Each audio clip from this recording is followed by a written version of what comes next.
onde se cremavam os corpos, enfim, todo o martírio por que passaram desde os guetos, passando pelos campos de concentração, até o extermínio que representava a solução final.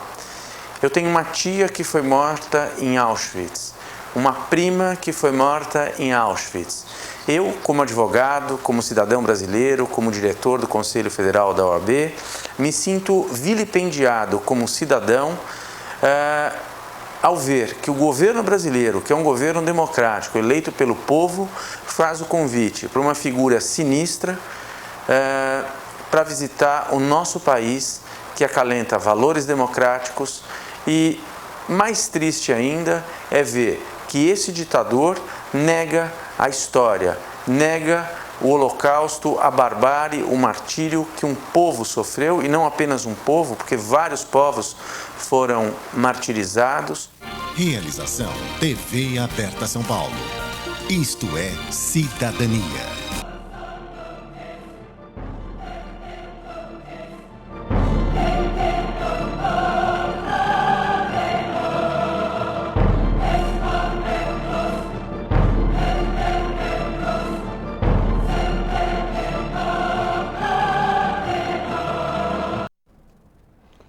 Boa noite. Seja bem-vindo a mais um programa Direito e Globalização. Esse programa pode ser assistido pelos canais 9 da NET, o analógico digital, o 72,99 da TVA e o 186 da TVA digital, e também pelo site www.tvaberta.com. Reprise na madrugada, de terça para quarta-feira, às 2h30 aqui na sua TV.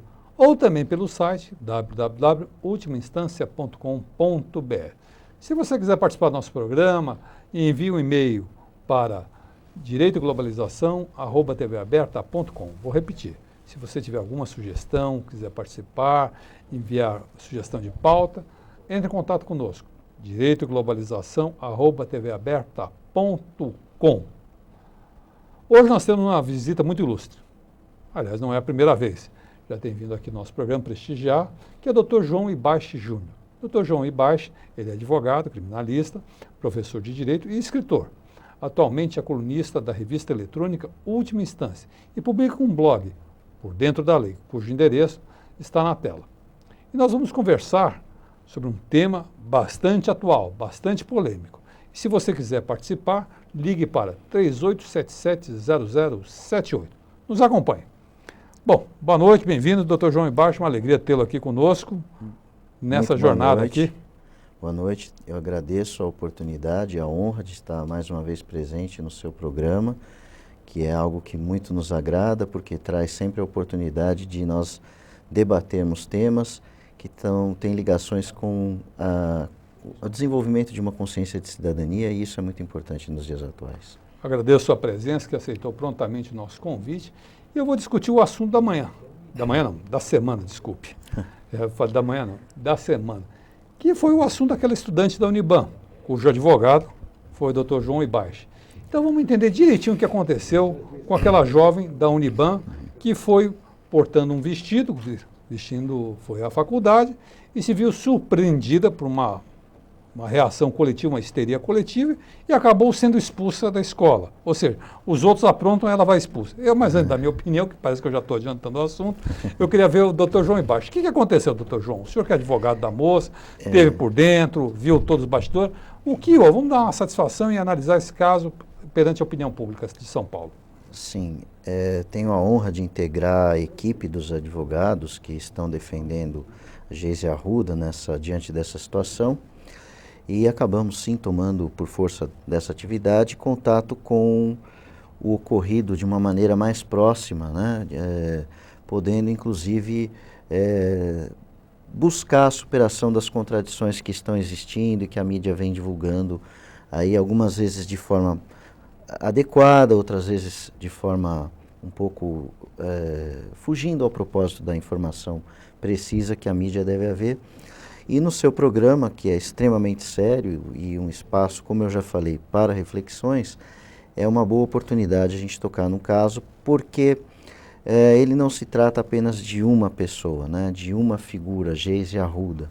Ele guarda um fundo que é um fundo de natureza simbólica, mas também de natureza política, que é a defesa da dignidade da mulher. Sem dúvida. Nesse episódio, antes de mais nada, o que foi atingido foi a dignidade feminina. Eu seria até mais um pouco, eu acho que a dignidade humana como um todo, e a dignidade feminina em particular. Sem dúvida. Na minha opinião, a dignidade humana como um todo, e isso é indiscutível, sim. Em termos gerais, a dignidade humana, porque nós temos, vamos dizer assim, todo o rol das relações humanas, né? Não podemos esquecer que o episódio aconteceu numa universidade, onde as dimensões dessa relação têm que ser construídas, porque aquelas pessoas serão futuros profissionais que gerarão novas relações. Então, esse rol de relações foi atingido. Então, nós podemos dizer, sim, que houve uma ferida aí na dignidade humana. Em específico, a relação com a dignidade feminina, porque, vamos dizer assim, a protagonista, a vítima do episódio, foi Geise Arruda, que é uma jovem que tem as suas peculiaridades de personalidade, mas que não deixa de representar a figura feminina em geral. Sem dúvida, até o que me assusta, eu conversava antes do programa, conversava com o Dr. João Ibaixi, e revelava a ele que eu frequentei a universidade nos anos 70, terminei nos anos 80, ou seja, 78, 82 para ser mais preciso. Uhum. E frequentei a Pontifícia Universidade Católica, era uma ditadura, a gente vivia a ditadura militar. Uhum. Eu tenho um pouco de receio de falar autoritarismo, parece que a gente está escondendo as coisas, era ditadura mesmo. É verdade. As pessoas eram presas, desapareciam, claro que naquele momento já era o fim da ditadura. Mas, por mais repressora que fosse aqueles tempos, as pessoas lutavam pela liberdade, pela dignidade, o direito de utilizar seu corpo livremente, o amor livre, a pílula anticoncepcional. A mulher já tinha domínio do próprio corpo, então ela decidia quando ir trabalhar ou deixar trabalhar, quando ela engravidava ou não. Enfim, e a gente avançamos 30, 40 anos disso, estamos no segundo milênio, no terceiro milênio, desculpe, e de repente uma pessoa que vai com um vestido curto à faculdade é vítima de uma ordem ensandecida. Realmente, nós ficamos surpreendidos. Eu também tive a oportunidade de estudar na segunda metade da década de 80 na Faculdade de Direito. E nós tentávamos consolidar naquela época, principalmente em 88, a nova ordem constitucional, uma ordem que efetivamente veria a democracia instalada e uma nova Constituição que traria uma nova perspectiva política, a nova república. E em pleno século XXI nós encontramos ainda resquícios que se deitam a uma tradição autoritária muito mais antiga do que essa nossa mesmo que nós vivemos, né? E com um detalhe, talvez o grande questionamento, talvez o vestido, né, que também não deixa de ser um protagonista aí, apesar de ser um objeto, parece que não era tão curto assim, né? É um vestido comercializado até, bom, aí vai uma especificidade da esfera criminal, né? Quando nós atuamos para explicar ao telespectador, porque eu sei que não são só pessoas da área do direito que assistem ao seu programa, porque ele tem uma repercussão bastante acentuada. Então eu gostaria de explicar esse detalhe, né? O advogado criminalista não é só aquele que faz a defesa de quem é acusado de um crime. Ele também colabora, né, no sentido de amparar a vítima. O nome técnico para isso é assistência de acusação, mas na verdade não que ele vá apontar o dedo e fazer nenhuma acusação, mas ele vai levar elementos para as autoridades, no primeiro momento dentro do inquérito policial, para o delegado de polícia e depois no processo em colaboração com o Ministério Público para a autoridade judiciária. O advogado vai levar elementos para que o convencimento sobre a culpa, né, daquele caso que aconteceu, daquele fato criminoso, seja melhor delineado pelas autoridades respectivas, né? Então, a nossa função nesse caso está sendo essa, né? Quando a gente diz defesa da Geise, na verdade a gente está colaborando com a autoridade nesse momento policial para levar elementos de convicção do que aconteceu para estipular a autoria. E pergunta-se muito, né, o que aconteceu. Quais foram os fatos? Vamos, antes de discutir as circunstâncias e os desdobramentos? Quais foram os fatos dos quais o senhor tem conhecimento? A moça era, né, ou ainda é, a situação estudantil dela está indefinida por força da própria Uniban, mas ela era estudante do primeiro ano do curso de turismo e frequentava as aulas normalmente, até quando no dia dos fatos saiu da sua casa, pegou o ônibus, como costuma fazer todos os dias, com o seu material e se dirigiu até a faculdade. Lá chegando, ela estava com esse já famoso vestido, né, que é um vestido cor-de-rosa, de lycra com viscose, é o tecido, né, com um recorte atual, mas que tem um caimento que dá um certo caimento no corpo feminino, mas que é usado por várias jovens, é um vestido para jovens, é um modelo usado para jovens, feito para jovens, e entrou na faculdade. E ela saiu de casa portando esse vestido? Com o vestido, não houve nenhuma manifestação, andou de ônibus, fez um percurso razoável, porque ela reside em Diadema, estuda em São Bernardo, né, a Uniban então, são tem pelo menos uns 30 ali, minutos de ônibus, imagina. Com certeza, uns 30 minutos pelo menos de ônibus, né. Então, ela chegou em cima da hora para entrar e quando foi a possibilidade de 2 acessos, via escada ou via rampa. A maioria dos alunos sobe pela rampa, que é uma rampa circular. E ela começou a subir pela rampa, tinha um grupinho de alunos que de vista, assim, parece que a conheciam, não acho que nem sabiam o nome dela, que começaram a brincar, porque como era uma subida, a uma inclinação e curva, e ela andando com o material, vamos dizer, isso destacava o movimento feminino, né? E ela parece uma moça alta. Ela é alta, né? Ela é alta, é loira, tem olhos verdes, né? Então, isso destaca, ela é uma moça alta. Né? Ela está acima, deve ter 1,70 m, quer dizer, ela está acima da altura média da mulher brasileira, né? Então, isso chama atenção.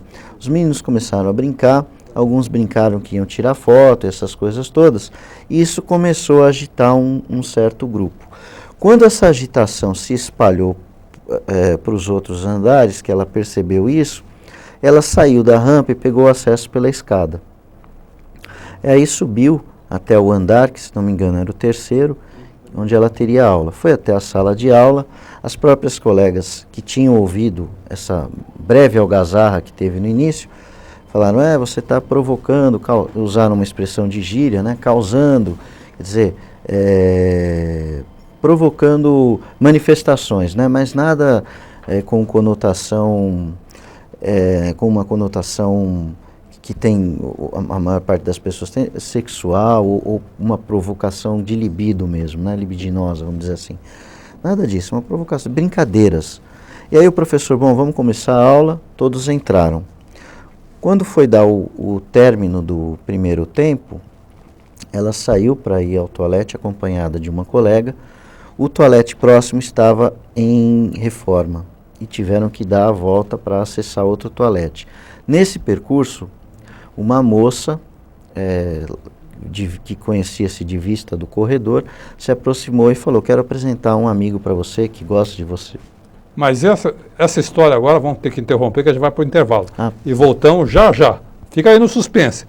Nos acompanhe que você vai saber a história todinha em primeira mão.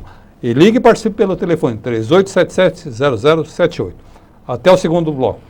Obrigado.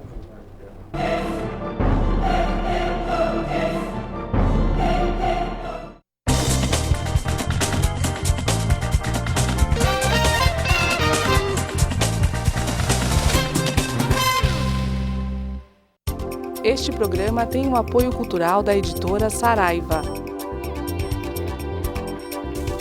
e o apoio científico do Instituto Brasileiro de Ciências Criminais.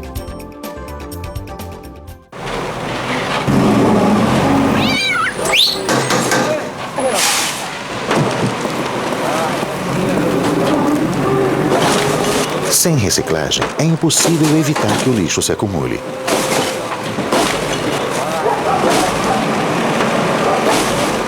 Separar o lixo reciclável é muito fácil. Faça a sua parte que a prefeitura da sua cidade está preparada para fazer a coleta seletiva. Uma iniciativa sempre. Compromisso empresarial para a reciclagem.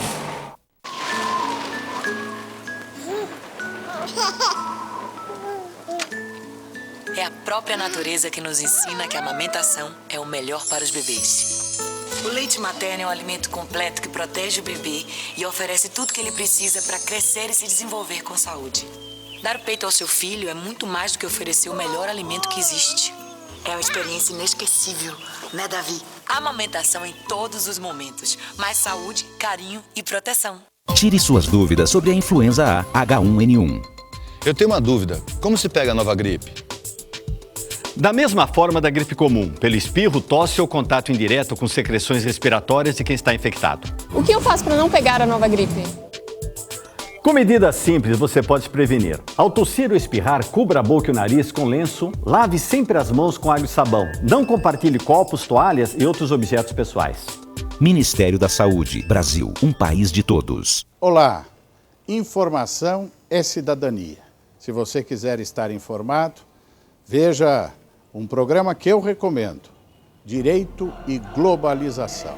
Esse merece ser assistido. Eu recomendo.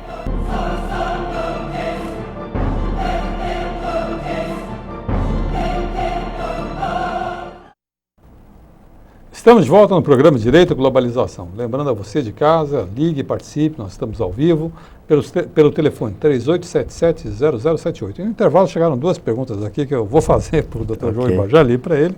A primeira pergunta é do Bob, boa noite, Bob. Ele pergunta o seguinte: muito se fala do tamanho da saia da moça, né? Mas até agora a pergunta que não quer calar: se a saia era curta, qual era a cor da vestimenta íntima?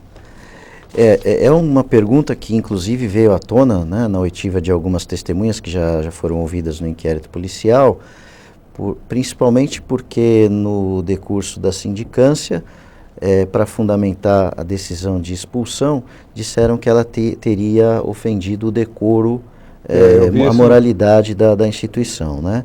Então a pergunta é se ela estaria, né, em primeiro lugar, ela estaria usando roupa íntima ou não. E em segundo, se ela estivesse, qual era a cor, né? Então a testemunha, que era uma amiga próxima, esclareceu que sim, ela usava, e esclareceu que a cor era creme comum. Não tinha nada demais. Nada demais. Tem o Jaime é do Jardim Bom Filhole. Boa noite, Jaime. Ele sempre participa aqui conosco e pergunta o seguinte: eu preciso voltar para a escola, a afirmação dele, né? Eu aprendi, todos nós, viu, Jaime? Sempre.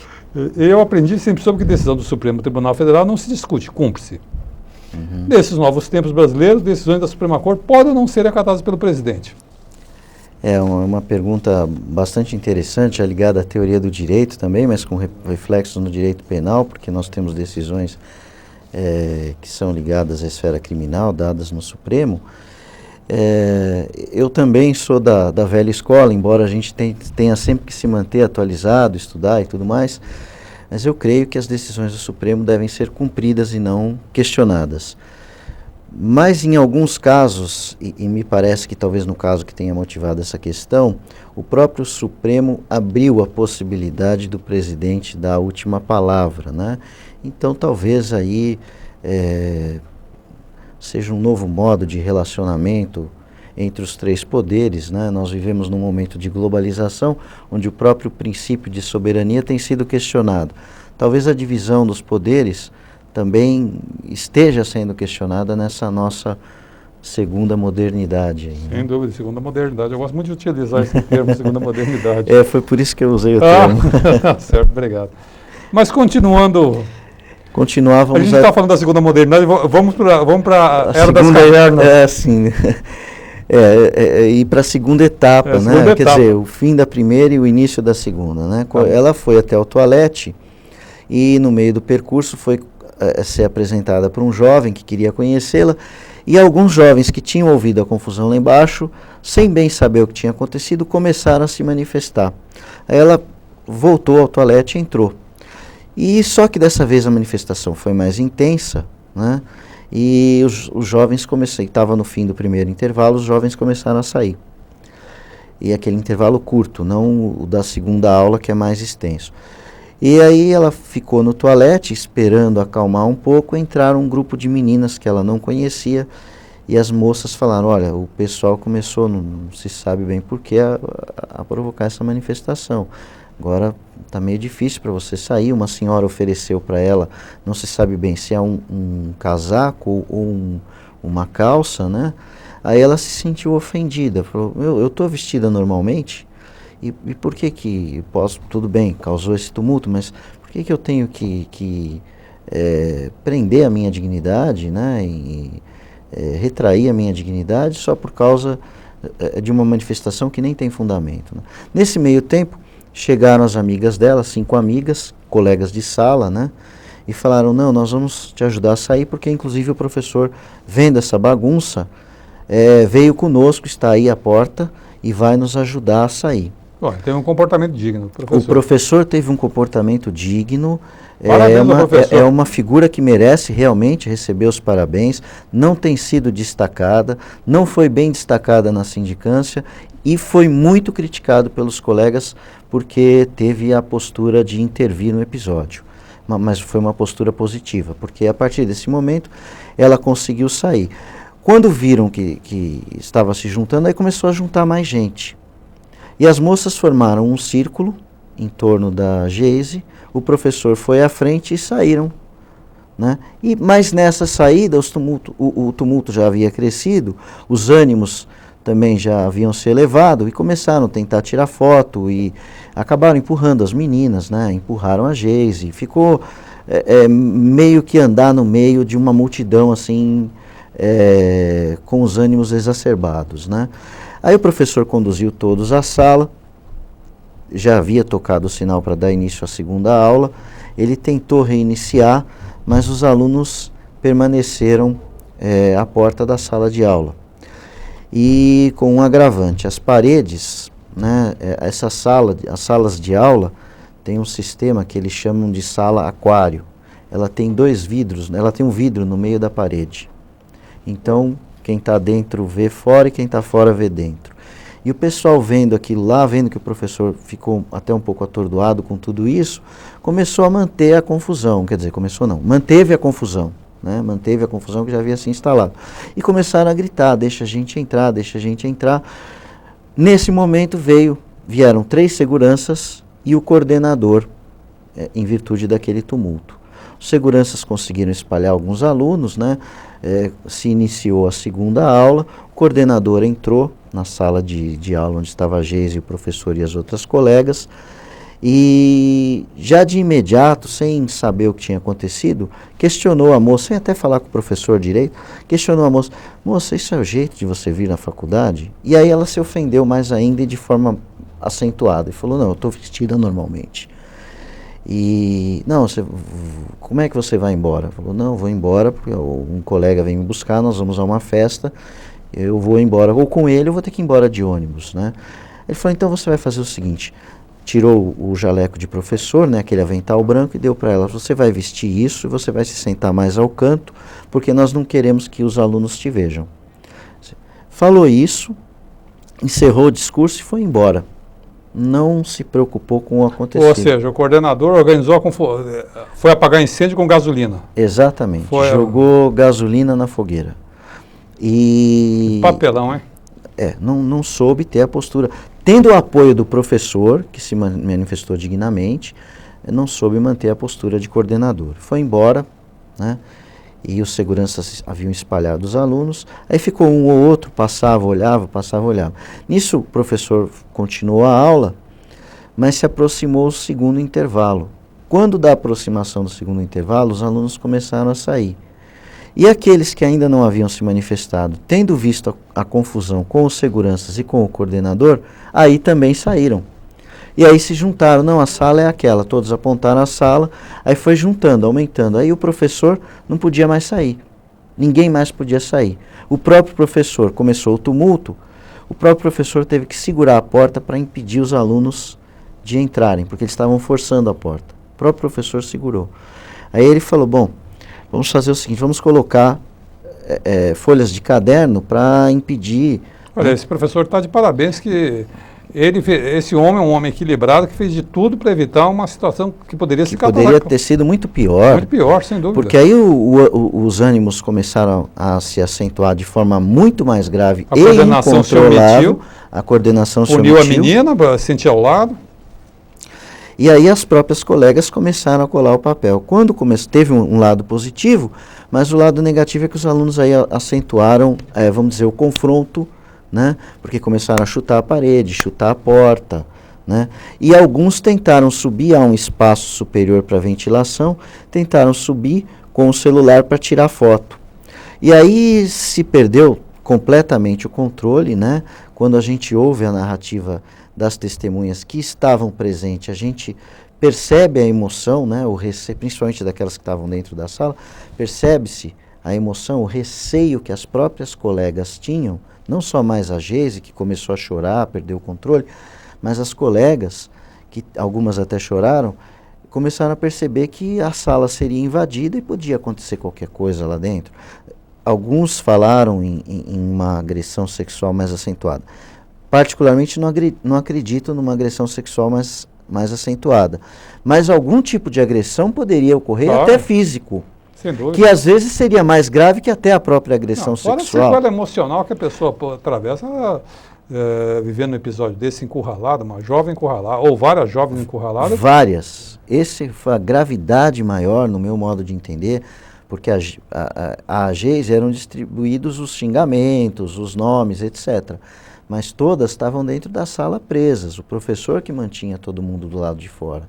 E gritavam ainda os alunos para que o professor saísse. Até ficou bem gravada a expressão que eles usavam, era libera a sala.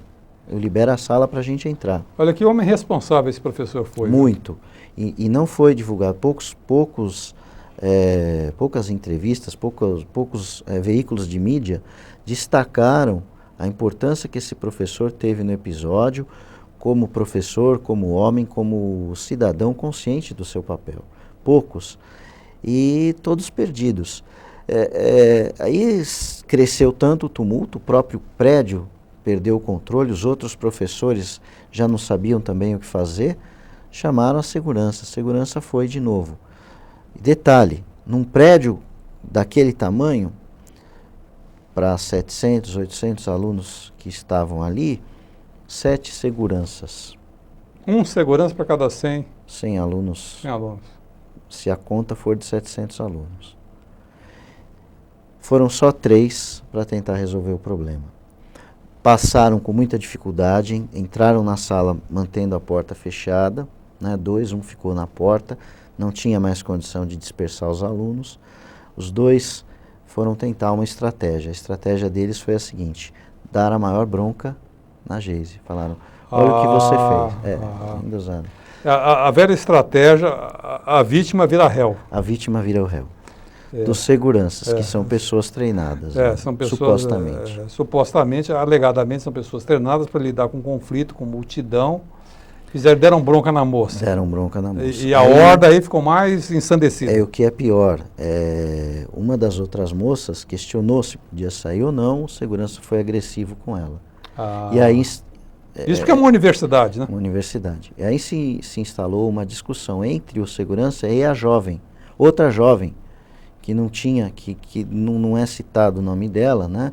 Provavelmente uma testemunha que nós estamos aguardando saiba dizer quem é. Começou a discutir com segurança. E aí as moças tomaram partido dela e começou uma discussão entre os seguranças. Os alunos, vendo a discussão lá dentro, aumentaram a intensidade da manifestação. E aí que se perdeu totalmente o controle, aí ela se tornou extremamente violenta. Os seguranças não tiveram outra alternativa, a não ser deixar a sala empurrando todo mundo, mas não conseguiram levar ninguém, só eles mesmos foram embora.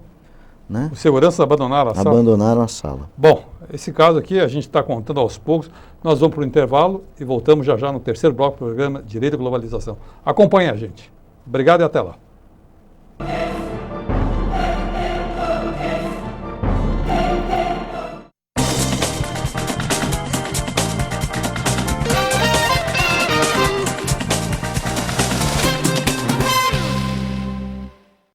Este programa tem o apoio cultural da editora Saraiva. e o apoio científico do Instituto Brasileiro de Ciências Criminais.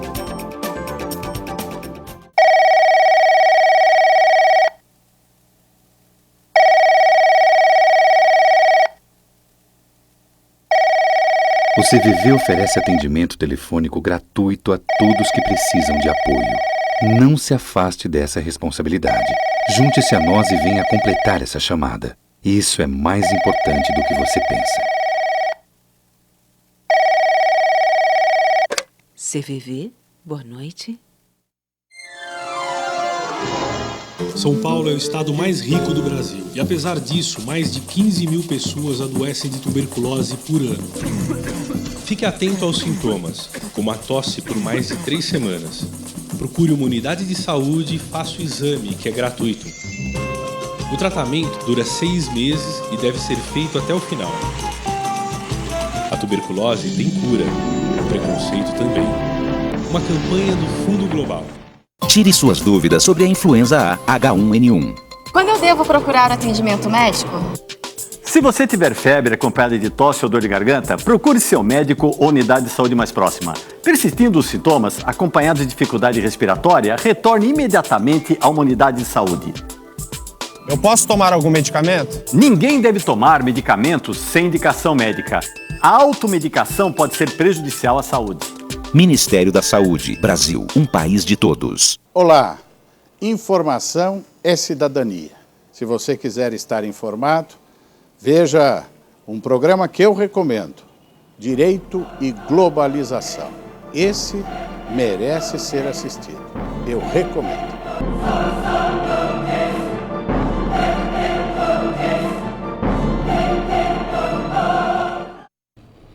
Estamos de volta no terceiro bloco do programa Direito e Globalização. Hoje recebendo o advogado criminalista Dr. Ibache, João Ibache. E nós estamos conversando sobre o caso que tomou conta dos noticiários da semana. O Dr. João Ibache é advogado e trabalhou na questão daquela moça da Uniban, a Geise. E nós estamos falando num momento crucial, onde a moça, fora aproximadamente 500 pessoas, os seguranças começam a discutir com os alunos dentro de sala de aula, abandonam o recinto e deixam a explosão. E aí, professor? Aí os seguranças abandonaram o espaço, né? O único que conseguia manter os alunos fora era o professor. Aliás, esse professor novamente merece nossas homenagens. Viu? Merece mesmo. Eu fiquei... Esse simboliza o espírito do verdadeiro professor. É o verdadeiro professor. Esse é que traz e faz a gente ter orgulho de ser professor. Sem dúvida. Porque ele soube responder realmente à situação, evitou um mal maior e naquela confusão teve a frieza de espírito, percebendo que não ia conseguir resolver com os meios internos. O coordenador fez o que sumiu. fez. O coordenador não atendia mais nem o celular, que foi tentado. Os seguranças foram embora. Foram embora, deram bronca na moça, foram embora... depois de discutir com os alunos dentro. E aí o professor sugeriu que se chamasse a polícia, não havia outro jeito. E uma aluna conseguiu ligar do celular, né? E segundo consta, houve uma surpresa, né? Mas os policiais foram e atenderam a chamada. Quando subiram, né, ou melhor, antes disso, uma das colegas que conseguiu se distribuir na multidão, desceu para chamar a polícia, porque os seguranças não queriam ainda por cima deixar a polícia subir. Ela teve que discutir lá na próxima portaria com os seguranças para que os policiais pudessem entrar. E aí os policiais, percebendo a gravidade, aí até, vamos dizer assim, exerceram a sua autoridade para poder entrar também. Bons policiais, inclusive. Bons policiais. Nesse episódio merecem um elogio também, porque souberam trabalhar. E subiram, quando perceberam o tamanho da confusão, tiveram que empurrar, entraram à força, né, com a energia necessária, e aí tomaram pé da situação, né, pelas colegas, pelo professor, e montaram uma estratégia de sair com a moça, né, colocaram um avental, além do que ela já estava usando, um outro, e formaram uma fila indiana, como se protege assim alguém que sofre perigo, né, de integridade, e falaram: nós vamos empurrar todo mundo e a gente vai sair, você segue a gente. Nesse momento aí se abriu a porta, 2 colegas saíram, os policiais já saíram em seguida, e foram empurrando a multidão. E alguns jovens tentaram agredir os policiais. Ainda tentaram agredir os policiais. E aí houve necessidade de uso de spray de pimenta, como alguns disseram. Houve necessidade, segundo algumas testemunhas relataram, mas porque a postura agressiva dos alunos era extremamente acentuada nesse momento. E aí se conseguiu descer pelas escadas, as viaturas já estavam esperando, colocaram a moça na viatura e ela foi para casa. Esse percurso da saída da sala é o que mais foi colocado na internet, é o que mais quem assiste a esse vídeo percebe, vamos dizer assim, que se acentuou a gritaria em termos de ofensa para a moça, né? Onde os piores palavrões foram mencionados. Estou com duas perguntas aqui, duas perguntas interessantes, pessoal que está nos acompanhando aqui. Sim. Um é do Marcos Butantan, boa noite. Marcos, obrigado pela sua colaboração. Ele faz uma pergunta. Nessa universidade da Uniban, onde ocorreu o fato com a moça, há curso de Direito? A universidade tem curso de Direito. Eu não sei se aquele campus tem curso de Direito. Bom, há curso de Direito. Se naquele campus houver, eu acho que é melhor fazer a reciclagem ali do pessoal, viu? Até se eu puder aproveitar a pergunta para dizer que o que me surpreendeu, né, mesmo que eu não sei se tem ou não curso de Direito lá naquele campus, mas o que me surpreendeu, pelo relato dos meus colegas que estiveram presentes, foi a audiência da Geise durante a sindicância. Porque a moça ela se transformou de vítima em réu e de réu ela foi expulsa. Exatamente. Foi condenada. A pena máxima. A pena máxima. Ela sofre uma agressão sem precedentes, ou seja, uma meia dúzia de pessoas incitam, determinam como a pessoa deve se vestir, ou deixar de se vestir, quase a agridem fisicamente, a ponto da polícia militar ter que interferir com spray, e a moça ainda é expulsa. Ainda foi expulsa. Quer dizer, de imediato, né, quando o caso teve a sua repercussão inicial, a Uniban instaurou uma sindicância, né, e houve um breve diálogo entre os colegas que estavam acompanhando o caso desde o início, quando ela contactou o escritório, e marcaram para ser ouvida na sindicância, ainda seriam declarações, né. Quando se chegou lá, foi um clima extremamente negativo, né? A própria comissão, que era composta de advogados, professores da casa, mantinha uma postura refratária, né? E eu classifico, isso sou eu falando, não os meus colegas, eu classifico de ilegal, porque não se ativeram nem sequer aos procedimentos da nossa lei federal, que orienta os procedimentos administrativos, né? Se não me engano, a Lei 9784/99, se eu não estiver errado. Mas é uma lei que determina como se deve caminhar o processo administrativo na esfera federal e serve de modelo para outras instituições públicas, como é uma universidade, para que acompanhem o procedimento administrativo. Agora, o que foi incrível, doutor João Ibaixo, é que a moça é expulsa, publica-se uma nota nos principais jornais periódicos e no dia seguinte ela deixa de ser expulsa. A expulsão, bom, em primeiro não se respeitou na audiência nenhum direito, nem sequer o próprio termo de depoimento não segue um modelo convencional de termo de depoimento. É um relatório, se interpretou o que ela disse, o que é proibido. No segundo momento não houve direito de defesa. Num terceiro momento, a expulsão, que saiu num sábado, sem que nenhum dos advogados tivesse acesso à sindicância, a decisão de expulsão foi publicada em nota por jornal. Por jornal. O que ofende a qualquer princípio constitucional. E atacou a honra da moça, sem dúvida, como ser humano. Eu que acompanhei o caso como qualquer leitor, qualquer pessoa interessada, abri o jornal, vi uma nota grande no Uniban. Eu li porque eu achei que a Uniban estava se desculpando perante a opinião pública, enfim, buscando uma solução para preservar a imagem da instituição. Não aquilo. Aquela nota, além de mal escrita, uma nota mal escrita, mal redigida, mal estruturada, foi uma ofensa aos princípios básicos da dignidade humana. Com certeza, com certeza.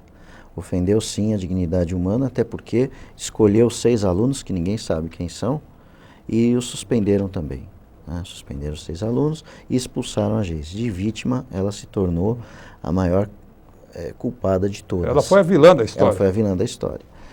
E nós já havíamos naquele momento montado uma estratégia criminal, porque o caso requisitava providências na esfera criminal, mas aguardávamos que a sindicância tivesse uma solução razoável. Eu tenho até uma pergunta aqui que o Mário mandou. Mário, boa noite.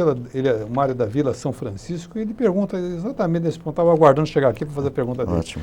Se a expulsão da moça não tivesse sido revertida pela própria instituição, seria cabível um mandado de segurança? Questionou-se isso, né? O próprio colega que é responsável pela área civil já estava no domingo preparando uma medida cautelar. Nós já, a medida cautelar, porque já iria se discutir, né, outros elementos que o mandado de segurança não permitiria, né? Porque nós necessitávamos só para esclarecer o telespectador, que eu não sei se ele é advogado, colega ou não, o mandado de segurança seria cabível se o direito se não necessitasse de provas para se comprovar aquele direito. Nesse caso específico, claro, havia um direito constitucional que foi ofendido, mas havia circunstâncias que precisavam ser demonstradas. E no mandado de segurança isso não seria possível de imediato. Então, teria-se que se tentar uma medida cautelar e, em seguida, uma ação principal para se questionar esses eventos todos. Mas antes da medida cautelar, nós já havíamos preparado o requerimento de abertura de inquérito policial. Na segunda-feira, na primeira hora, comparecemos até a Delegacia de Defesa da Mulher de São Bernardo. Fomos recebidos pela delegada, que compreendeu a gravidade da situação, recebeu o requerimento e determinou a instauração do inquérito na mesma hora. Agora uma pergunta, nós estamos chegando aos minutos finais do terceiro bloco, uma questão.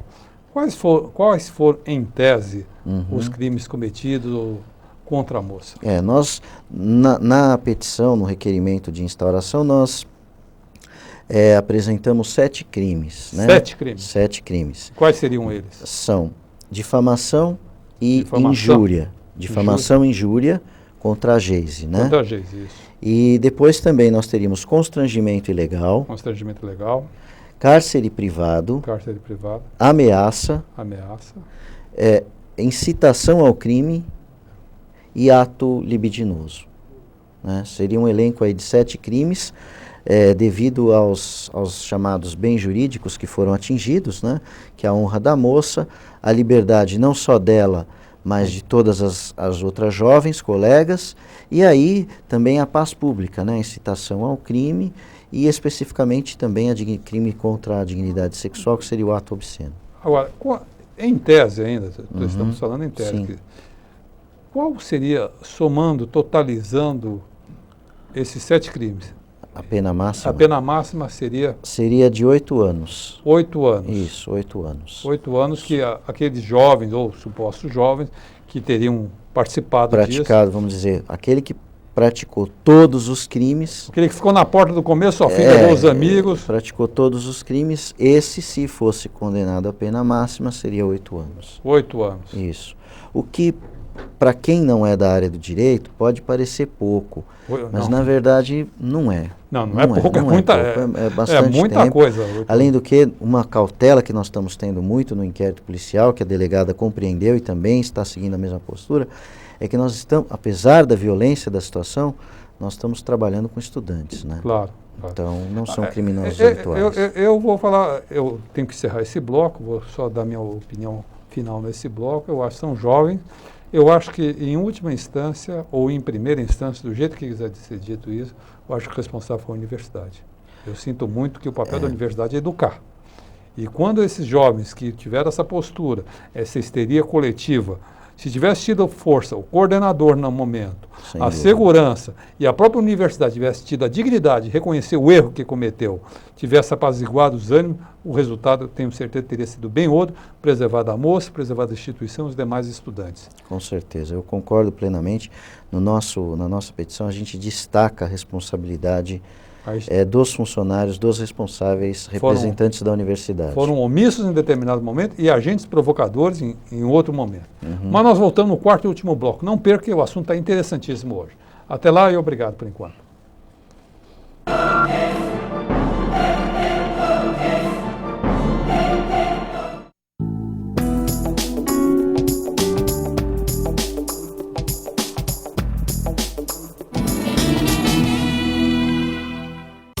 Este programa tem o apoio cultural da editora Saraiva e o apoio científico do Instituto Brasileiro de Ciências Criminais.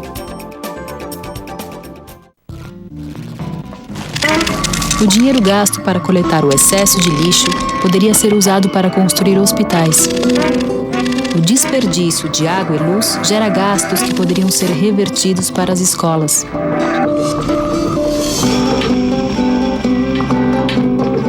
Para construir um lugar melhor, o primeiro gesto está em suas mãos. Seu consumo transforma o mundo. Instituto Acatu, pelo consumo consciente.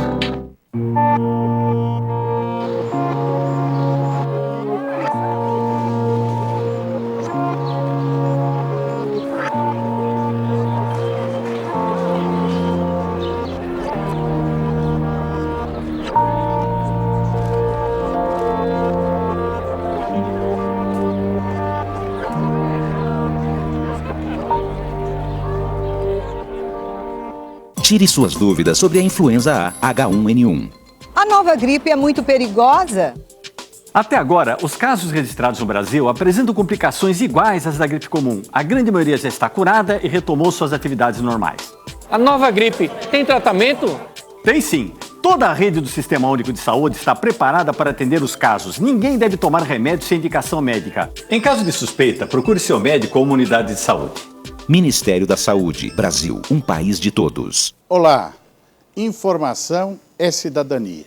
Se você quiser estar informado, veja um programa que eu recomendo, Direito e Globalização. Esse merece ser assistido. Eu recomendo.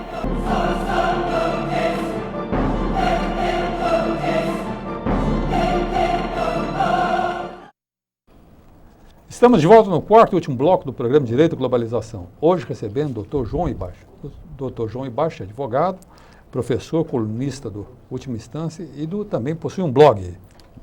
Por dentro da lei. Por dentro da lei. E no intervalo nós recebemos várias perguntas aqui, eu vou fazendo, nós estamos no último bloco. E a primeira pergunta é Ana Cleide Brasilina. Ela faz uma afirmação. Eu acho que a estudante deveria ser barrada na portaria, pois ela não estava indo para uma boate, e sim para um ambiente de estudos. Então, é uma questão que nós fazemos. Se a universidade entendeu que ela atentou à moralidade, por que logo de início não impediu a entrada da aluna? Já que tem certa segurança até para isso. E por que logo no primeiro momento em que percebeu, a segurança pelo menos deve ter percebido o tumulto se iniciar, por que não tomaram providências? Então, há uma série de questões que apontam efetivamente para a responsabilidade da universidade. E a Luciene da Saúde faz uma pergunta nesse sentido. Por que a faculdade não deu uma advertência antes de deixar a aluna entrar e dar essa tremenda confusão? A resposta seria a mesma, né? Houve uma omissão da universidade, né? No sentido de controlar as circunstâncias que ocorrem dentro do seu espaço ali. E por último, essa pergunta aqui, uma pergunta na verdade é uma saudação dirigida ao colega. O Elísio de Pirituba. Sim. Boa noite, Elísio. Obrigado pela sua participação. E Elísio diz o seguinte: sou o presidente da Federação de Luta Olímpica. Fico feliz que o doutor Ibacha está cuidando deste caso, pois com sua capacidade terá uma solução justa. Parabéns aí. Eu agradeço ao Elísio, que é presidente da federação. A luta olímpica é um esporte que eu guardo com muito carinho no coração por ter praticado. Me deu muitas oportunidades de viajar, não só pelo Brasil, mas pelo mundo, e ele está fazendo um excelente trabalho à frente da federação. Parabéns, Elísio, parabéns a você pelo seu passado aí de luta olímpica. Mas voltando ao assunto, a moça foi expulsa, foi readmitida. Sim. E como fica o ser humano nisso tudo? É o grande questionamento, né? Na própria segunda-feira, percebendo a repercussão, percebendo a possibilidade de ter que enfrentar uma medida cautelar, percebendo o peso do inquérito, a universidade revogou o seu ato, né? Mas, com isso, acabou dando golpe de misericórdia, né? Porque revogou o ato, mas não pediu desculpas. É como se nada tivesse acontecido, né? E é aí que eu vejo que foi atingida, né, de maneira plena, de maneira caracterizada, sem se poder negar, a dignidade feminina, né? Quer dizer, a mulher foi tratada, especificamente por ser mulher, né? Mas nós estamos falando também da dignidade humana. Mas a mulher foi atingida, foi desprezada, né? Quer dizer, no sábado sai matéria dizendo que ela tentou a moralidade, se matéria questionando. Matéria paga, foi nota. Condenando ela, inclusive, pondo em risco o futuro dessa moça como profissional. Sem dúvida, plenamente, colocando em risco o futuro dela e atingindo a imagem da mulher como tal, né? Quer dizer, não tem importância, a mulher pode ser violentada, pode ser tratada como objeto mesmo, não há problema nenhum, a gente faz o que quiser. Né? Desde que os meus 600, 700 alunos fiquem lá, paguem a mensalidade, está tudo certo. Tudo bem. Então eu acho que uma primeira lição, né, talvez, se houver lições nesse caso, se questionar hoje a função da universidade, né, e como ela vem realizando essa função. Eu não sei se é questionar a função, mas eu acho que é questionar o desvio da função. Porque, doutor Ibarsch, o senhor me permita fazer essa observação. Por favor. Mas me parece que existem outras universidades, a Universidade Católica, a Universidade de São Paulo e outras tantas aí, Mackenzie, tantas outras que talvez eu vou deixar até de citar, porque posso cometer uma injustiça, esquecer alguma, que são universidades que esse tipo de episódio não ocorre.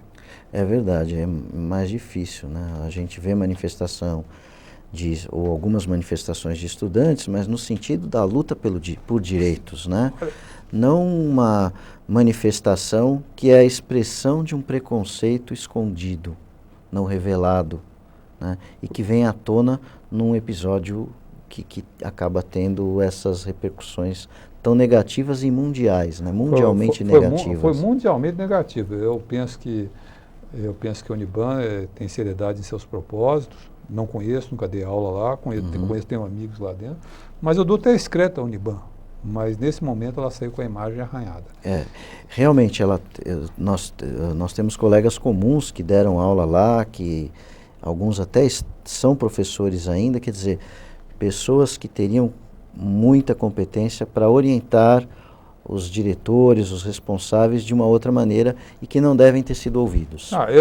Nós temos um conhecido comum, uma pessoa conhecida em comum, que até foi coordenadora da universidade, que é uma pessoa muito séria, a doutora Marcília Rodrigues. Exatamente. Ela coordenou o curso de Direito, uma pessoa seríssima, uma mulher, foi delegada, hoje é advogada, que nos apresentou, né? É verdade. E eu acho que foi da Uniban, e eu duvido foi coordenadora que da Uniban.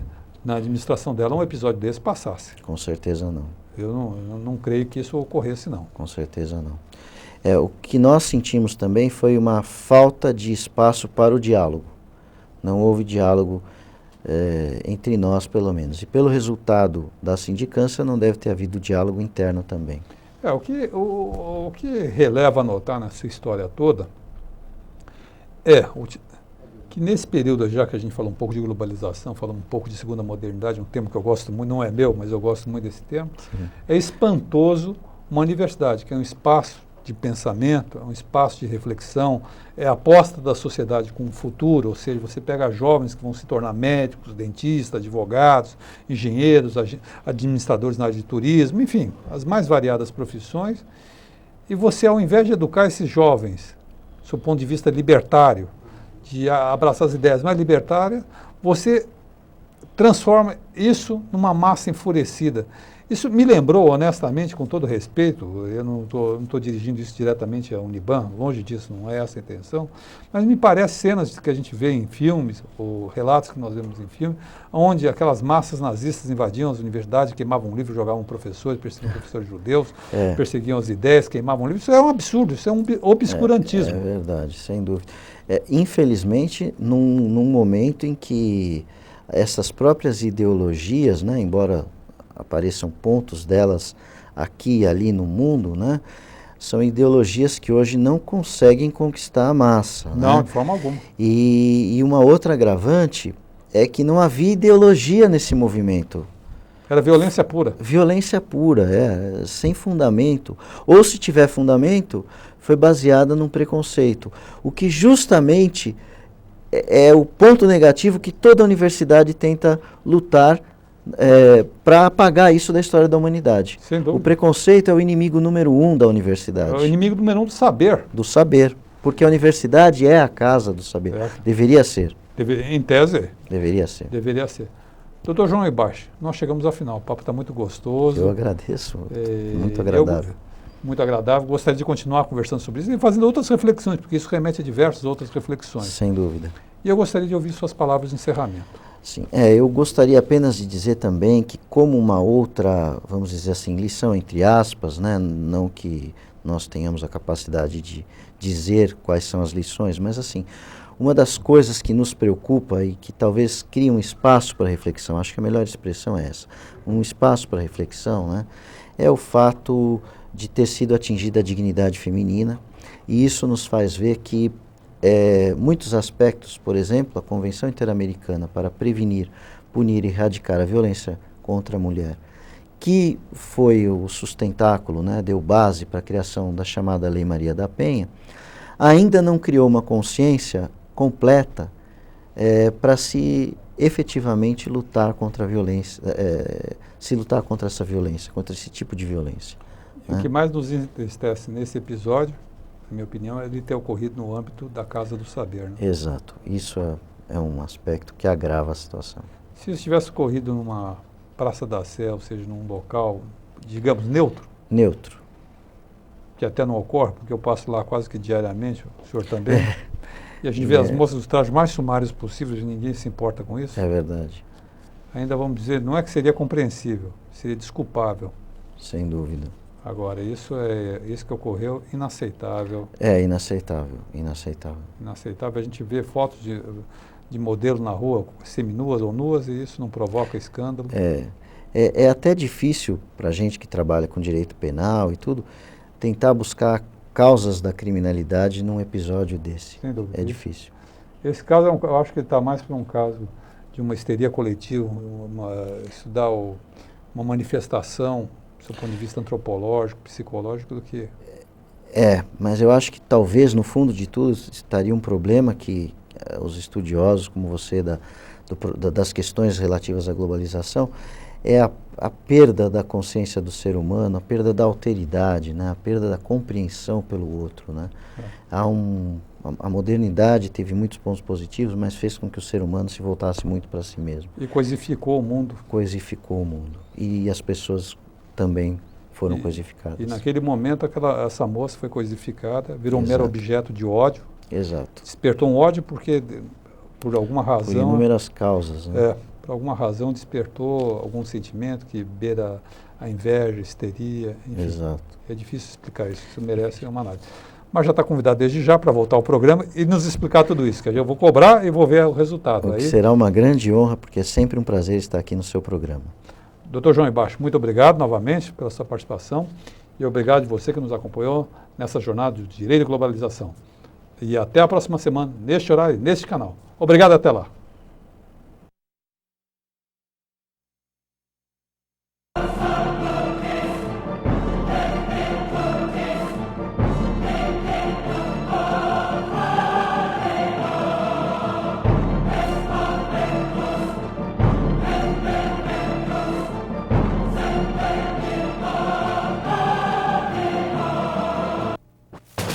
Entrevistas com personalidades das mais diversas áreas.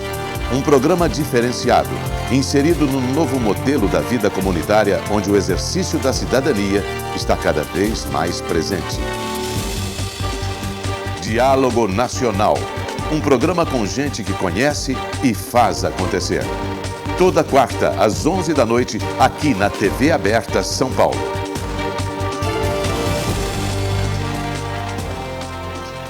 Noite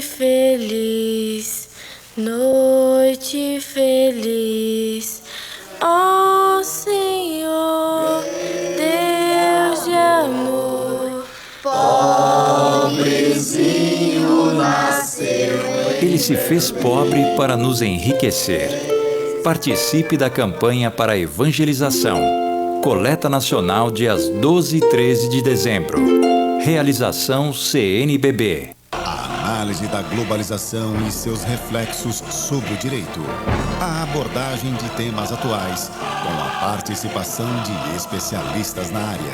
Direito e globalização. Com Martim Sampaio e Fábio Canton. Toda segunda-feira, das 7 às 8 da noite.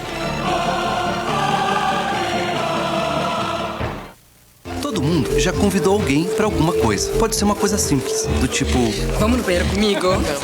Ou um convite pra vida toda. Quer casar comigo? Tem convite cara de pau. E aí, quer entrar? Tem convite tímido. Quer sair? Tem convite emocionante. Quer ser madrinha? Agora queremos convidar você a entrar para a corrente sanguínea. É assim, você doa sangue e convida mais alguém a fazer o mesmo. Salve vidas. Ajudar tá no sangue. Olá, aqui é o Fernando Carvalho. Quero convidar você para assistir o nosso programa toda sexta-feira às 22h30 pela TV aberta. Sempre entrevistas com celebridades, pessoas importantes da sociedade, cobrindo grandes festas, o grande glamour da cidade de São Paulo. Fique sempre com a gente. Sexta-feira, às 22h30, pela TV aberta. Programa Fernando Carvalho.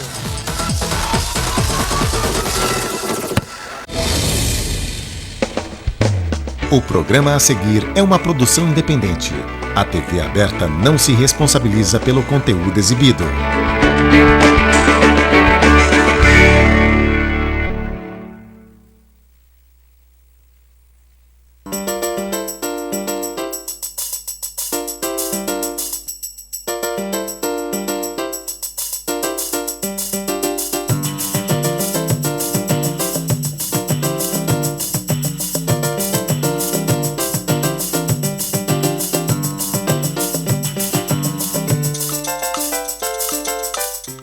Agenda Brasil, já final de novembro, final do ano, glorioso ano de 2009, superamos tantas dificuldades e seguramente 2010 será um ano de voltar ao crescimento, ao desenvolvimento, com tantas iniciativas boas que os empresários brasileiros estão fazendo, o mercado mundial que está reagindo e, se Deus quiser, o Brasil volta à trilha do crescimento, desenvolvimento, criação e geração de empregos em grande número, porque o Brasil necessita, só para assumir seus jovens que completam 18 anos,